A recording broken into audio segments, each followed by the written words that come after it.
from their encounters with races from other planets.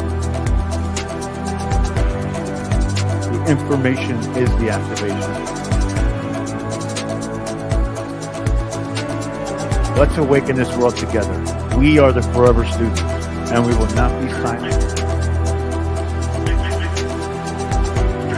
We are the ones that we've been waiting for. That's pretty wild. Welcome, everybody, to Full Spectrum Universe. My name is Rob Yox. We are the embattled broadcast that explores the past to remain in the present, to dictate the terms of our future. Welcome, everybody, to part one of the Flower of Life.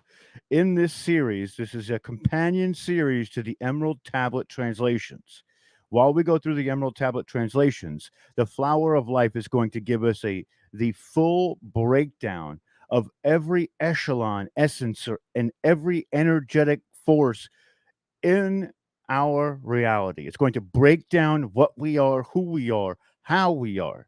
This is an exciting moment. We're taking all of this from a book from the gentleman by the name of John Armitage, and it's called The Flower of Life.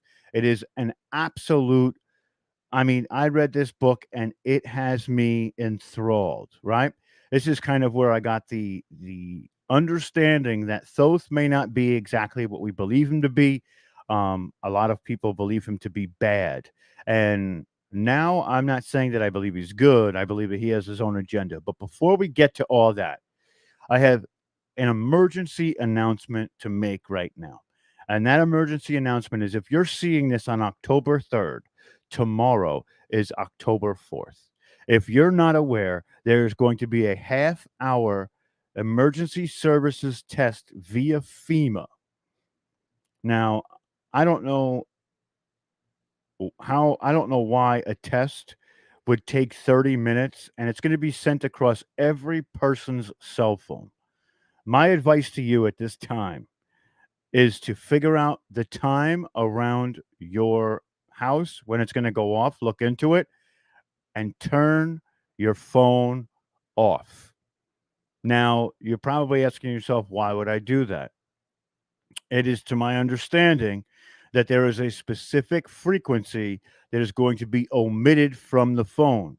Now, we know that in a spiritual war, frequencies can be detrimental to the heart, to the mind, to the body, and the soul, which also, again, leads me to question that what test have you ever seen takes a half hour?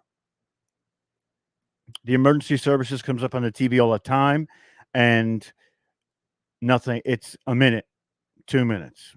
So your phones will be emitting a frequency, and for a specific group of people, you know who they are, it will attack them at a cellular level. So what I would tell you to do is to turn your phone off. If you have a Faraday cage or some sort of, you can wrap your phone in tinfoil, whatever you have to do. But it would behoove me to tell you that this is what you should do. It is up to you and your free will to do whatever you would like. Again, it could be nothing. It could be an absolute nothing burger, but better to be safe than sorry, right? As I was always told growing up. So 2:22 is the time for the East Coast. I believe it, or 2:20. My phone will be off from 1:18, probably for the half hour after 2:22, which would be 52. And from there, we'll move on. I may even wait till 3 o'clock to turn it back on. But I figure I should let everybody know this. It is a clarion call to all those people. Call your friends, call your family. Make sure everybody knows, because it could be affecting a lot of people. So if you're seeing this after October 3rd and it's now October 4th, hopefully somebody warned you. Maybe somebody from this chat even warned you. But I just wanted to make that clear and present for all the people seeing this tonight, because if I was to not act on this information, or if I was to not spread this information, I would be doing a disservice to the community, and I don't want to see anybody get hurt. So with all that being said, let's dive into the info. Tonight, I did a slide presentation to go along with a little bit of what we're going to talk about, which is the Flower of Life. This is going to weave back and forth into ancient Egypt and Thoth. And that's why this is a companion series to the translations, because not only how we're talking about the tablets that came from Atlantis, we're going to start with the Atlantean changing reality. And you're going to see why, right? So let's dive right into the good stuff right off the bat, right? I love this information. This information has gotten me so incredibly enthralled at the moment. So it's pretty crazy that we're going to see this play out for us. Hang on one second while I get myself prepared here, because we're going to be remembering our ancient past. And a little less than 13,000 years ago, so we understand, something very dramatic happened in the history of our planet. We're actually going to explore this in great detail. And that's what the flower of life is going to be consistent of. And it's because of what happened in that past that is now affecting every aspect of our life today. Everything we experience in our daily living, including particular technologies we use that basically wars erupted from some of this technology, right? The foods that we eat, and even the way we perceive our lives is a direct result of a certain sequence of events that happened during the end of the Atlantean times. The consequence of these ancient events have entirely changed the way that we live and interpret reality. And of course, we start with the quote that we know the best: everything is connected, and we know that. There is one reality that we sit in, and it constitutes reality right now, right? There are many gods with a little g, but there is only one God or source. And there's many, many ways that one reality can be interpreted. In fact, the number of ways to interpret the reality are about infinite. There are certain realities that many people have agreed on, and these realities are called levels of consciousness. For reasons that we can get into at a later date, there are specific realities that our extremely large number of beings are focusing on, which include the one you and I are experiencing right now. At one time, we existed on Earth in a very high level of awareness. Sorry, I didn't hit the slide. My bad. My bad. Um, and this was far beyond anything we can even imagine right now.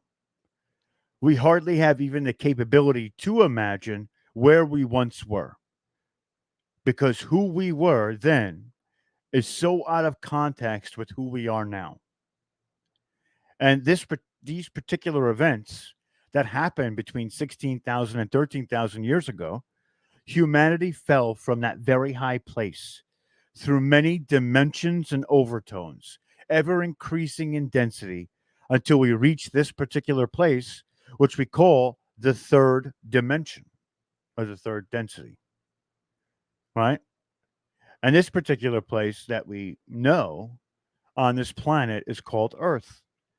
And this is the modem world or the modern world. We can say that as well.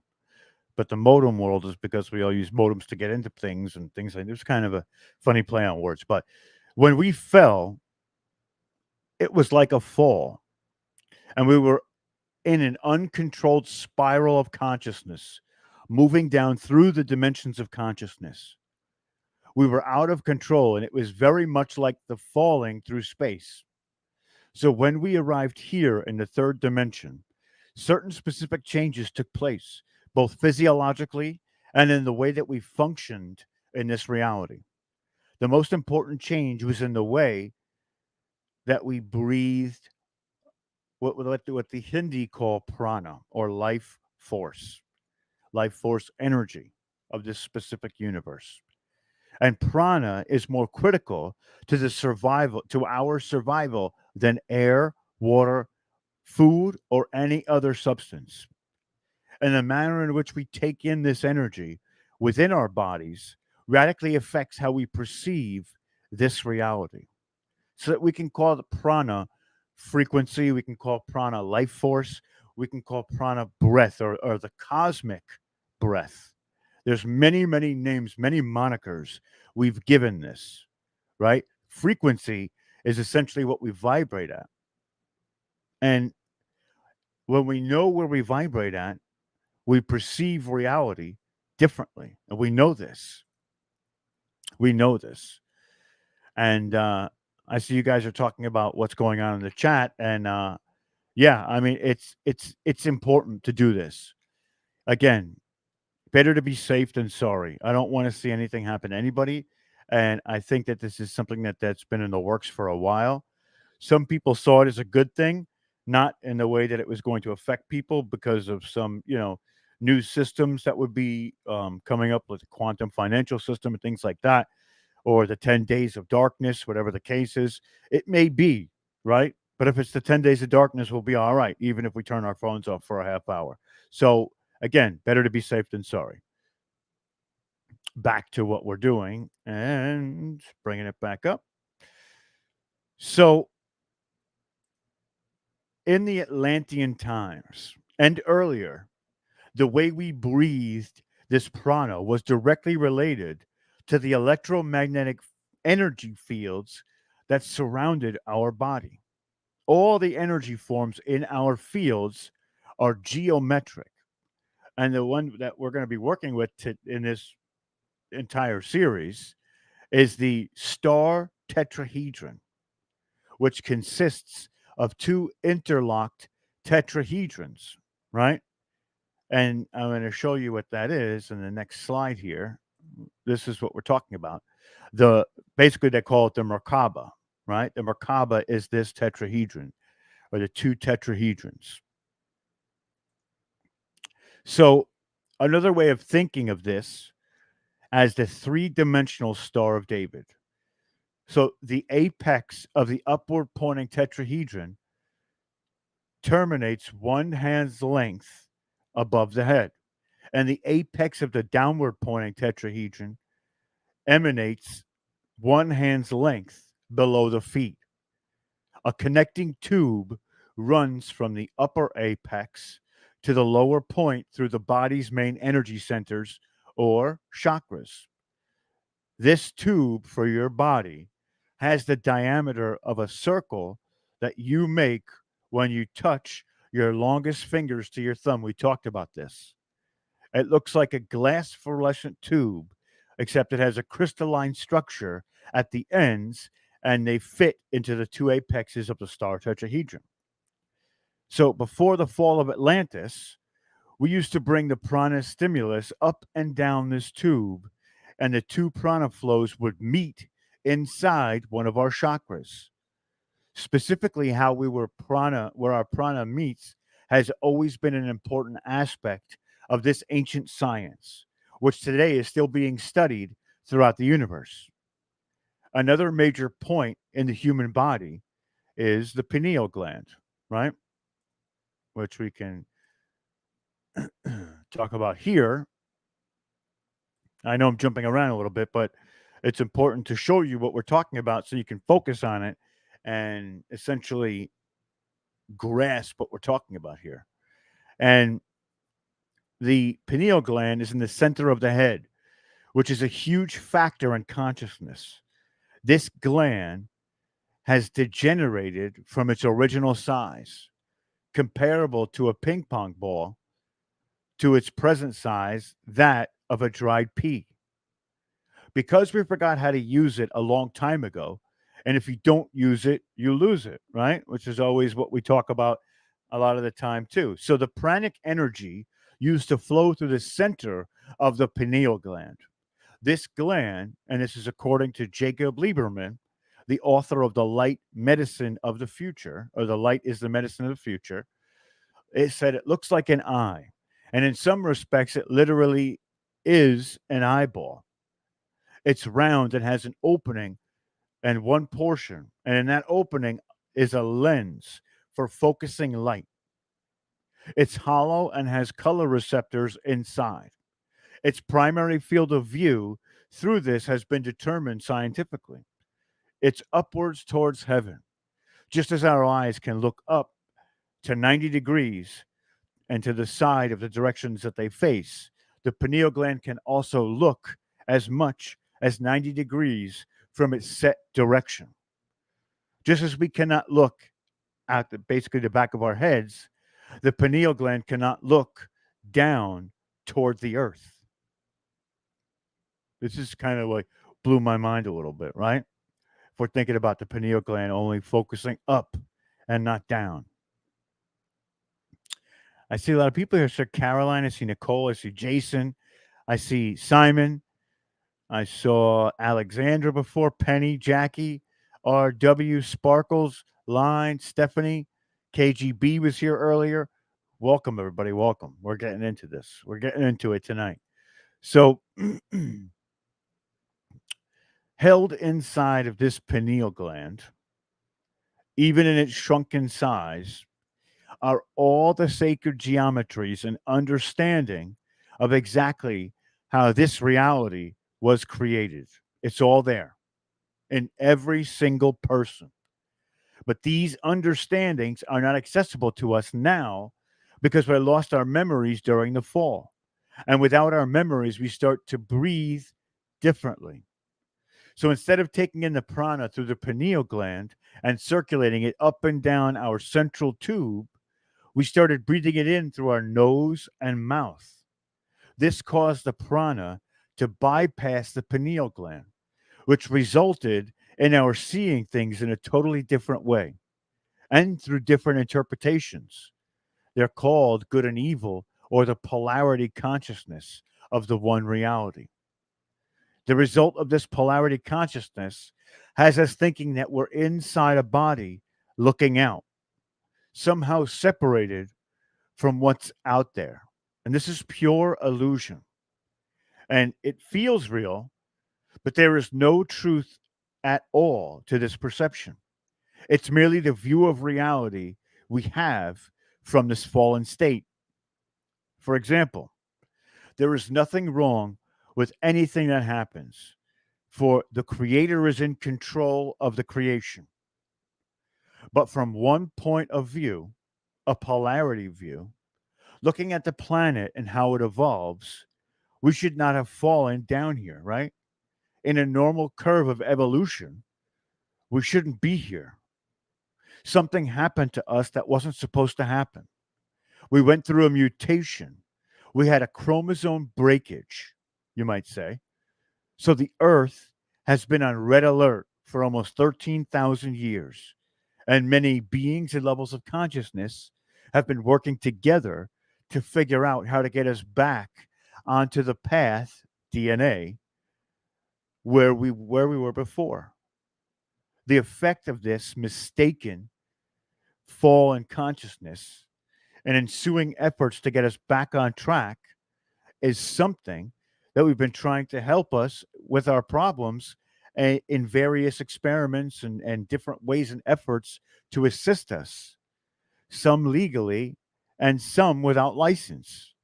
One particular experiment is resulting in a scenario that no one anywhere had ever dreamed would become a reality, except one person in a single culture from a long, distant past. And this is where we get into a little bit of history with all of this. We're going to talk about the Mer-Ka-Ba, right? The Mer-Ka-Ba is what we were talking about with our own energetic field. It's what's around us. And we can see in this specific example that the flower of life is behind us. So we see how the flower of life constitutes what we're talking about. Good to see you, Dorothy. Great to see you.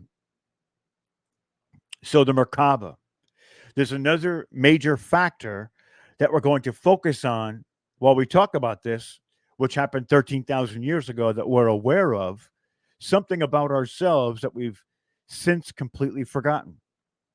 The geometric energy field around our bodies can be tuned on in a particular way, which is also connected to our breath. These fields used to spin at close to the speed of light around our bodies, but they slowed down and stopped spinning after the fall. When this field is turned back on and spins, it's called the Mer-Ka-Ba. And its usefulness in this reality is unparalleled. It gives us an expanded awareness of who we are. It connects us with the higher levels of consciousness and restores the memory of infinite possibilities of our being. A healthy Mer-Ka-Ba is a 50 to 60 feet in diameter, proportionate to one's height. The rotation of this spinning Mer-Ka-Ba can be displayed on a computer monitor using the appropriate instruments, and its appearance is identical with the infrared heat enveloped of a galaxy. And it's the same basic shape as traditional flying saucers. The word Mer-Ka-Ba is made up of three smaller words: Mer, Ka, and Ba, which we are using them, came from the ancient Egyptian. And it is seen in other cultures as Merkaba, Merkabah, Merkaba, Merkaba, and the Merkava, Merkavah. There are several pronunciations, but generally you pronounce it as if the three syllables are separate, with equal accents on each.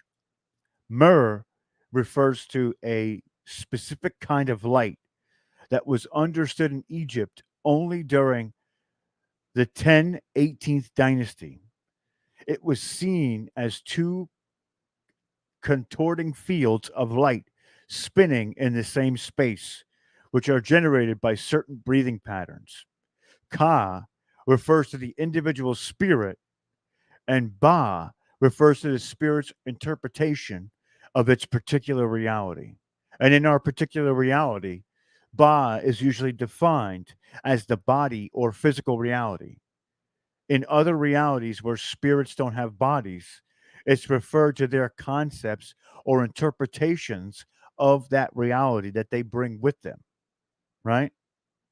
So, Merkaba is a counter rotating field of light that affects the spirit and the body simultaneously. It's a vehicle that can take the spirit and body, or one's interpretation of reality, from one world or dimension into another. In fact, the Merkaba is much more than this because it can create reality as well as move through realities. But for the purposes of this entirety, however, we're going to focus mainly on its aspect as an interdimensional vehicle, right? And Merkaba or Merkava means chariot in Hebrew.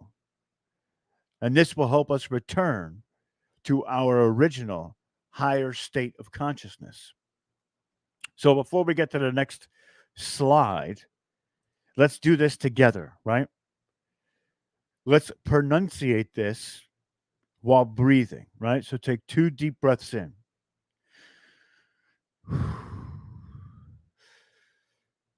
And we're going to say it as it's meant to be said.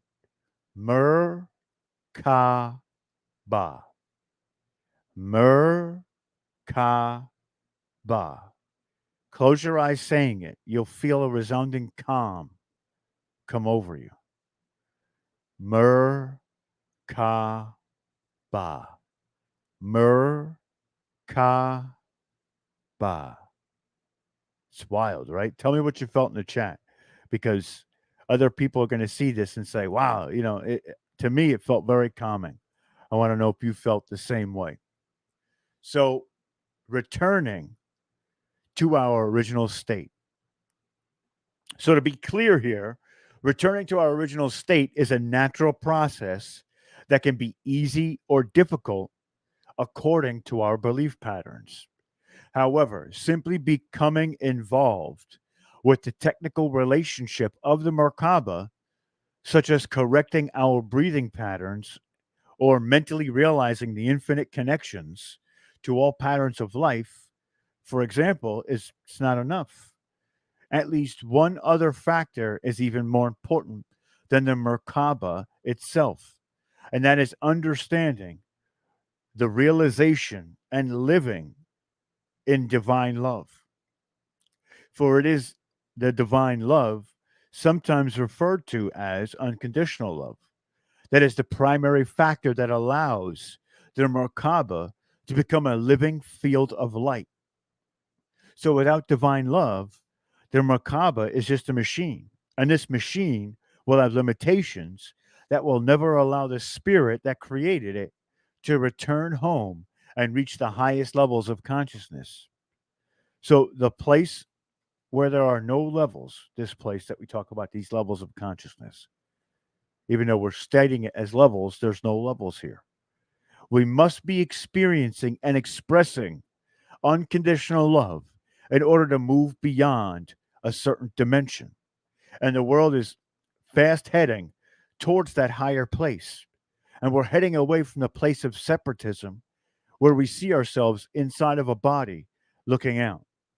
That view will be gone soon to be replaced with a different view of reality where we'll have the sense and the knowledge of absolute unity with life. And that sense will grow more and more as we continue to move upward through each level of our journey, right? And later in another few episodes, we will explore special ways of opening the heart to kindle compassionate, unconditional love so that you can have a direct experience. If you can just let this happen, you may discover things about yourself that you didn't know before. So, again, opening up to unconditional love is a big, big step.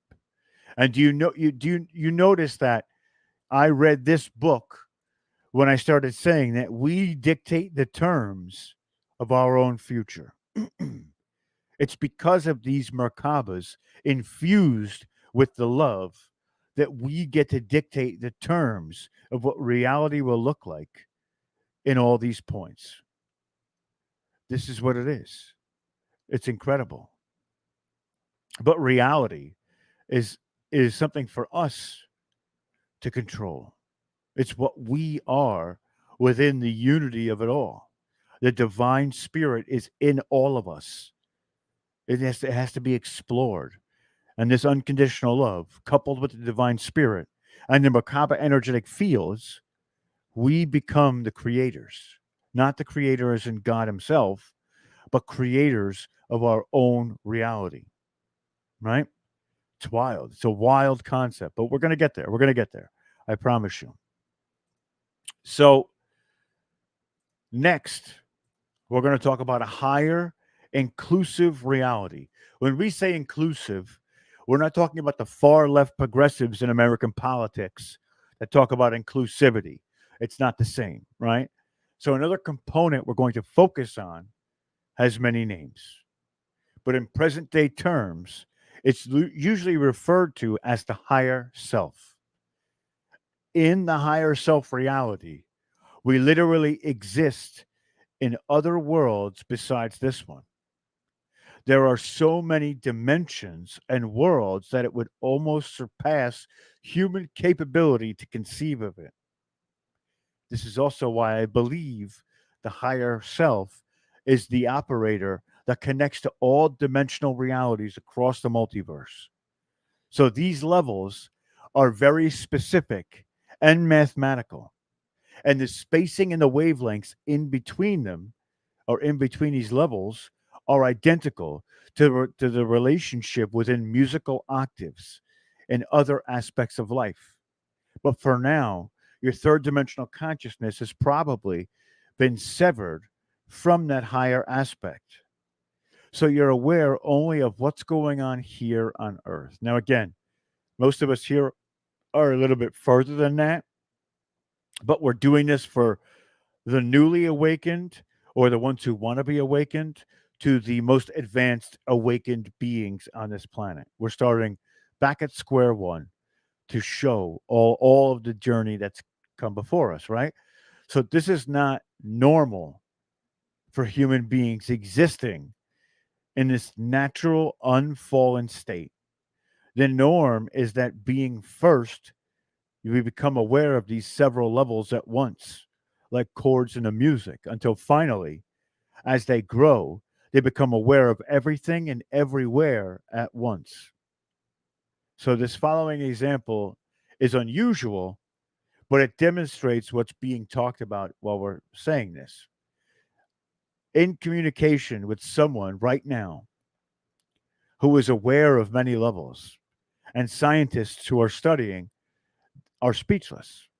They can't understand how these people do what they do. So they might be sitting in a room, yet they claim to be watching from outer space. And they've gone as far as to have these people checked out by NASA, which of course never a straight answer, to see a specific satellite or give specific information that could be known only if someone were actually there.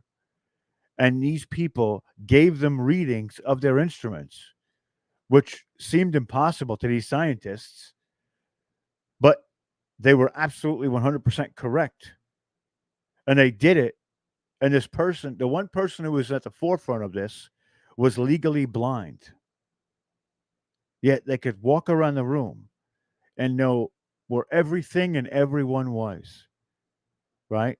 They could go into outer space and read the instruments of satellites and tell the people at NASA what they were seeing to corroborate how much they've garnered this ability. So it's crazy. It's all out there for us to access too. This is for us, for humanity, right? This is part of our gifts of the spirit. So, you know, what they had was like an out of body experience. And it's just crazy because this was a person who's in their three-dimensional body on Earth, but had full memory and experiences of living in other dimensions and interpreting reality that they saw there. And people don't normally see, what NASA sees on their TV screens. So pretty wild. So as we move to the next section here, we're going to talk about left and right brain realities. Now, what you're seeing is here is what your right brain controls and what your left brain controls, right? So the left brain controls thinking in words, sequencing, linear thinking, mathematics, facts, and logic, while your right brain is feeling, visualization, imagination, intuition, rhythm, holistic thinking, and arts, your creative side, right? It's important to know. There's more component to this picture that we're seeing. And basically, half of our time on the left brain information, like geometries and facts and all kinds of information that too many spiritual people would seem totally unimportant. And this is because when we fell, we divided ourselves into two, really three, but primarily into two. And these main components, which we call male and female, right brain, left brain, right? So the right brain, which controls the left side of our body, is our feminine component, though it's truly neither male nor female. This is where our psychic and emotional aspects, this is where they live.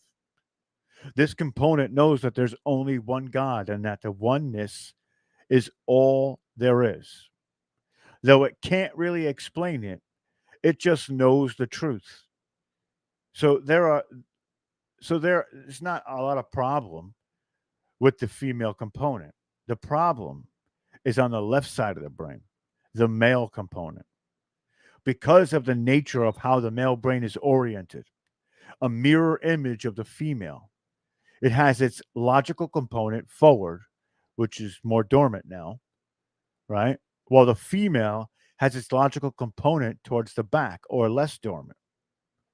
The left brain does not experience oneness when it looks into this reality. All it sees is division and separation. And for that reason, the male aspect of us is having difficult time down on this plane of existence. Even our major sacred books, such as the Quran, the Hebrew Bible, the Christian Bible, have divided everything into opposites. The left brain experience that there is a God, but then there's also the devil, perhaps not quite as strong as God, but a huge influence. So even God is seen in terms of duality, as one pole of an opposing force of dark or light. Now, for those of us who have seen past this, it's not true in all sects of these religions. A few of them see that there is only God. Now, the left brain is able to see the unity running through everything, to know that there is truly one spirit, one force, one consciousness moving through absolutely everything in existence until it knows that unity beyond any doubt. Then the mind is going to stay separated from itself, from its wholeness, and from the fullness of its potential. Even if there is the slightest doubt about unity, the left brain aspect will hold us back, and we can no longer walk on water. Remember, even Thomas walked on the water for a short moment when Jesus asked him to. But one little cell in his head or in his toe said, "Wait a minute, I can't do this." And Thomas sank into the cold water of polarity reality. Now, I quoted the Bible there, but that was only to show you the aspects of how your thinking manipulates your reality around you. And if you believe that you can, you will. But once you believe that you might not, you won't. That's a profound thought. I'm going to pause right there for a second. If you believe you can, you will. If you doubt that you can, you won't. Think about how that works, right? So, where we're going with this information, right? What are we doing? And we've dedicated a lot of our time to showing that beyond the shadow of any doubt, that there is only one image in everything. And there is only one and only one image that created all that exists. And that image is the same image that has formed the electromagnetic field around your body. The same geometrics or geometries that are in your field can be found around everything: planets, galaxies, atoms, everything else. And what we're going to do is we're going to take this information and apply it in great detail to everything. So buckle up, because the flower of life is the Mer-Ka-Ba. And the Mer-Ka-Ba surrounds everything, which in turn connects us to everything. We are all everything at all times. We are all in all spaces at every moment, right? So we're also going to go into the history of Earth as well, because it's very important to present the situation. And we can't really understand how we got here if we don't know the process that led us to this point.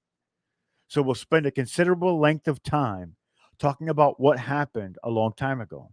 Then slowly we'll come forward until we get to what's going on today and how it's all tied together and the same old thing that has been going on all along. And it's still going, still going. And in fact, it's never stopped. Those of you who are predominantly right brained may feel inclined to skip the left brained material. Yet it's most important for you to hang in there. It's through that balance that spiritual health returns.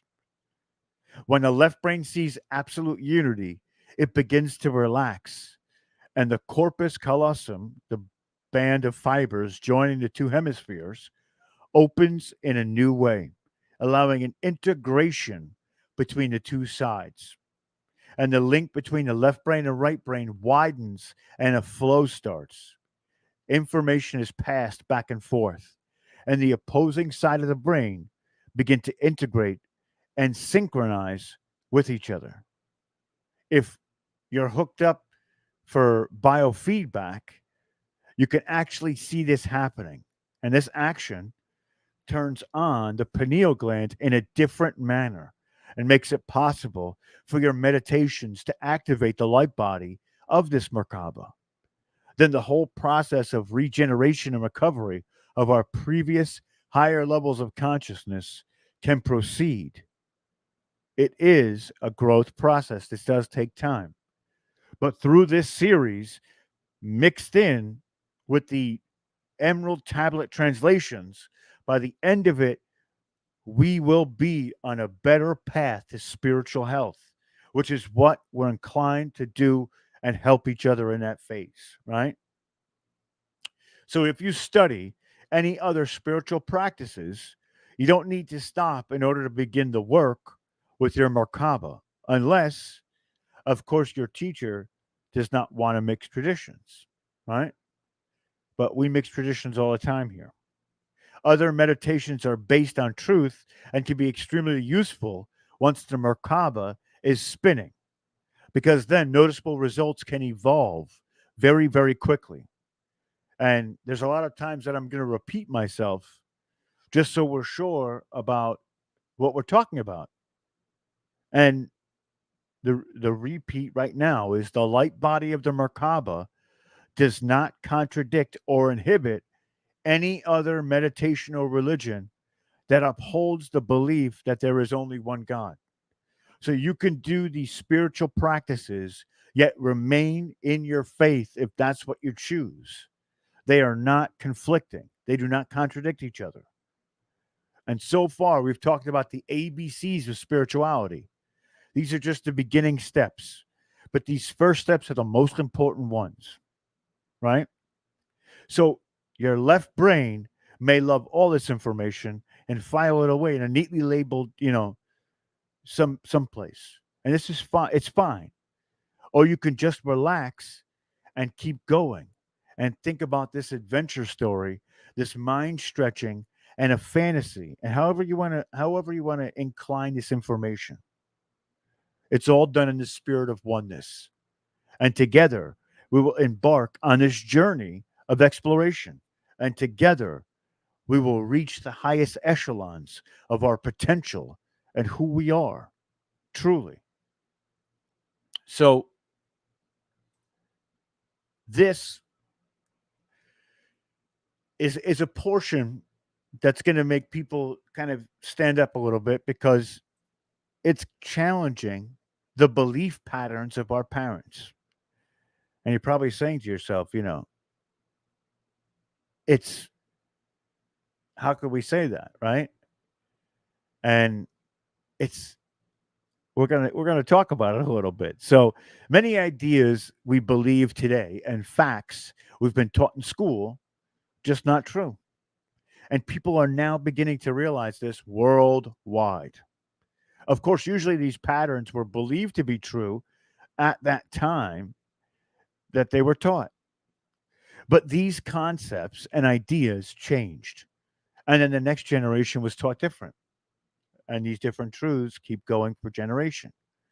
For example, the concept of the atom has changed dramatically so many times over the last 90 years that at this point they don't really adhere to a concept. They use one, but with the understanding that it may be wrong. So at one time, the atom was thought to be like a watermelon, and the electrons were like the seeds in the watermelon. And we really know very little about reality where that exists around us, right? So quantum physics has now shown us that the person performing the experiment influences the outcome. In other words, consciousness can change the outcome of an experiment depending on its belief patterns. There are other aspects of ourselves that we hold true that may not be true at all. One idea that has been held for a long time is that we're the only planet that exists or in existence with life on it. In our heart of hearts, we know that that is not true. But this planet will not admit this truth, even in modern times, that there's evidence of powerful UFO sightings that have been coming from all over the world nonstop for the last 50 years. Now we're getting a little bit closer to that, but they still don't want to admit it, right? Any subject other than the UFOs would have been believed and accepted by the world, and this subject now is threatening to become more well known. Therefore, we're going to look at the evidence that suggests that there is higher consciousness within this universe, not only in the stars, but perhaps right here on Earth, right? Pretty crazy. So let's gather some anomalies, right? Gathering anomalies is where we're going to go back into time and talk about some of the places where some strange things are happening, right? So we're going to jump right to this one because we're going to talk about the Dogon tribe, Sirius B, and the dolphin beings. So this figure is the first one we're going to talking about. This is the Dogon drawing, or the Noma, the great culture hero who brought civilization to Earth. Because both eyes are shown in this drawing, they're presumed to be the plane views, right?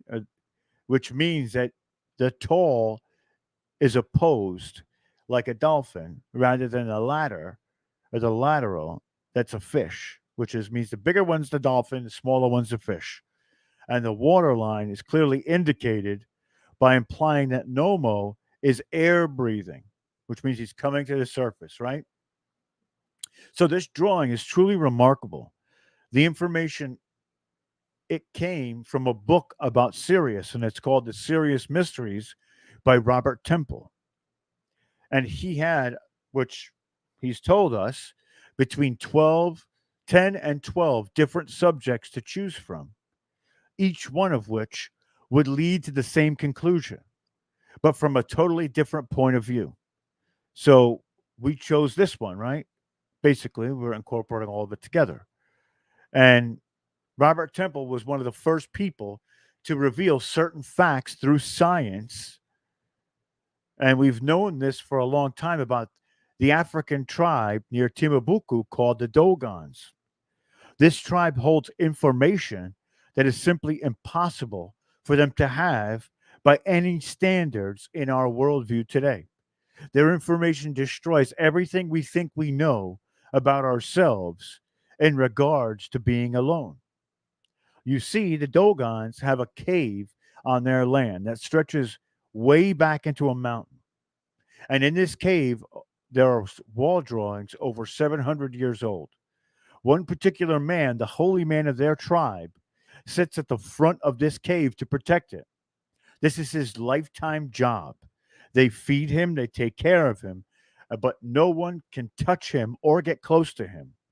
When he dies, another holy man takes his place. And in this cave, there's amazing drawings and bits of information. So we're going to tell you about two of these bits, and they're only, there's only two from the many. But the first one we're referring to is the brightest star in the sky, right? Which is Sirius. And Sirius is now called Sirius A. And if you look at Orion's belt, those three stars in a row, follow the line downward and to the left, and you see a very bright star, which is Sirius A. And if you follow them upward about twice the distance, you'll see the Pleiades. The information in the Dogon cave specifically showed another star rotating around Sirius. And the Dogons are very specific about this star. They say it's very, very old and very, very small, and that it's made out of what they're called the heaviest matter in the universe, which is close but not actually correct. But they say that it takes close to 50 years for this small star to rotate around Sirius.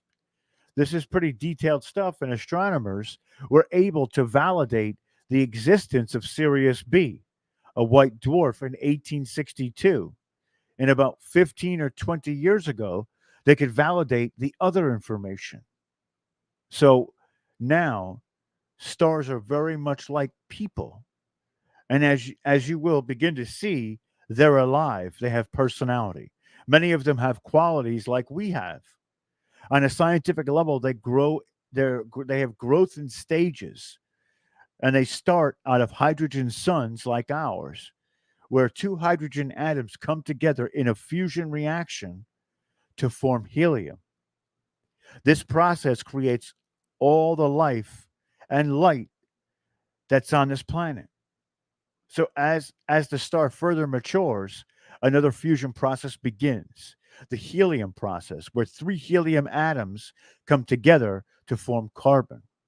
This growth process continues through various stages until it gets all the way up through a particular level of the atom table, at which point the star has reached the length of its lifespan. And at the end of its life, as far as we know, there are two primary things a star can do, and new data on pulsars and magnetars give other options. But one, it can explode or become a supernova, like a huge hydrogen cloud that becomes the womb for hundreds of new baby stars. And two, it can rapidly expand into what's called a red giant, a huge explosion that engulfs all of its planets and burns them up and destroys the whole system, and then stays expanded for a long time. Then it will slowly collapse into a tiny old star called a white dwarf. So, what scientists found rotating around Sirius was a white dwarf, which corresponds exactly to what the Dogons say. Then science checked to see how much it weighed, to see if it really was the heaviest matter in the universe. The original computations made about 20 years ago determined that it weighed about 2,000 pounds per cubic inch. That would certainly qualify for heavy matter. But science now knows that this was an extremely conservative estimate. The newest estimate is approximately 1.5 million tons per cubic inch.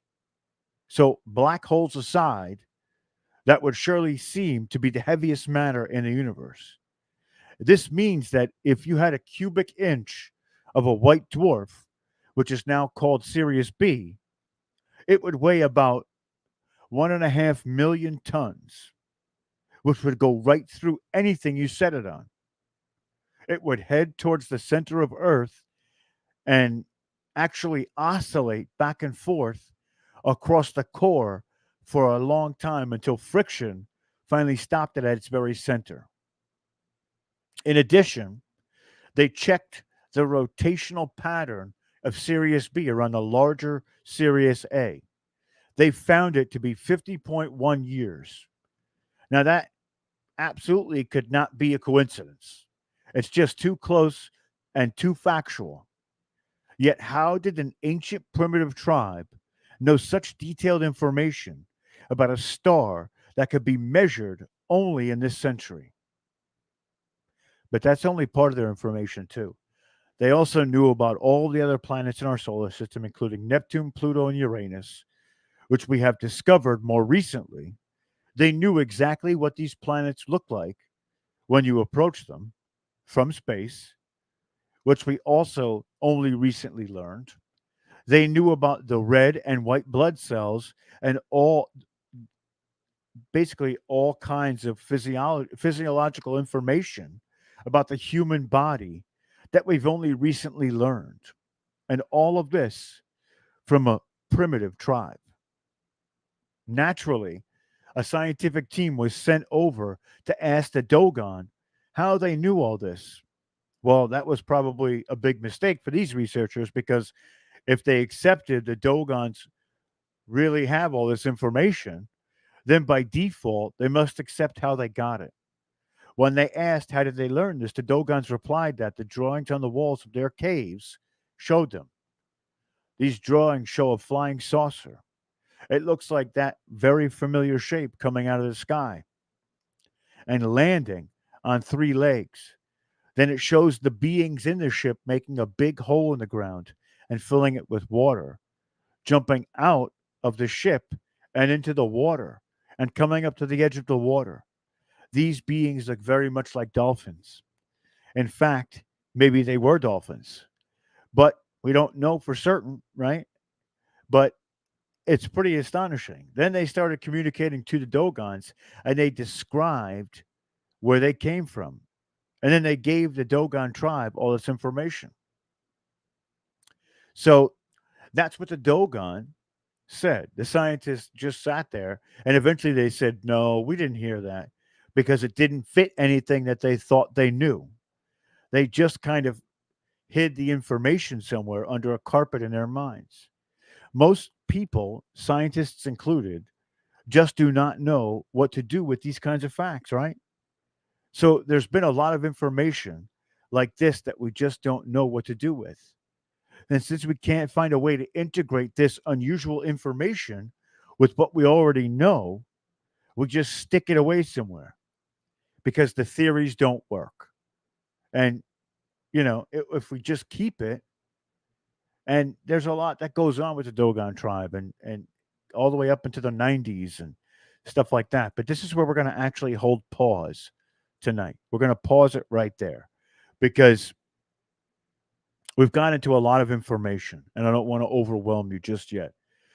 So before we go back to the translations, we're going to do part 2 with talking about more anomalies and really getting into the Mer-Ka-Ba and how everything works. And it's going to be a lot of fun. We're going to be exploring a lot of different avenues. So we also have some guests coming up. I haven't confirmed dates yet. So we're going to be taking breaks from both of these series because they're going to be long and we're going to keep coming back and forth. So stay tuned for all of that. Please, if you haven't already, like, share, subscribe. I'm sure we're being shadow banned across this platform. Also, if you haven't gone to check on the new Spirit of Freedom episode on Rumble, I suggest you do so and please share that out as well. Also, leave a comment when this is finished to help boost us within the algorithm. I love you all so very much. I give you this information freely and from my heart. It is my way of showing unconditional love to you, the universe, and every energetic force in this universe.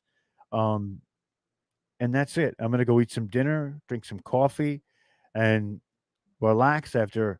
My brain will probably be mush after this because of all the information we just went through. And my brain thinks about these things while we're going through them again. Sometimes I get like different perspectives that I didn't see the first time too. So with all that being said, I love you all so very much. Thank you all for being here and coming along for the ride. It's going to be so much fun.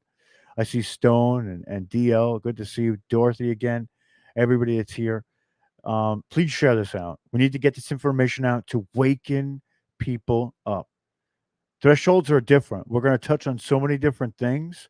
We're going to hit so many different thresholds. So with all that being said, thank you all so very much for being here, and I'll see you all next time. Have a great evening.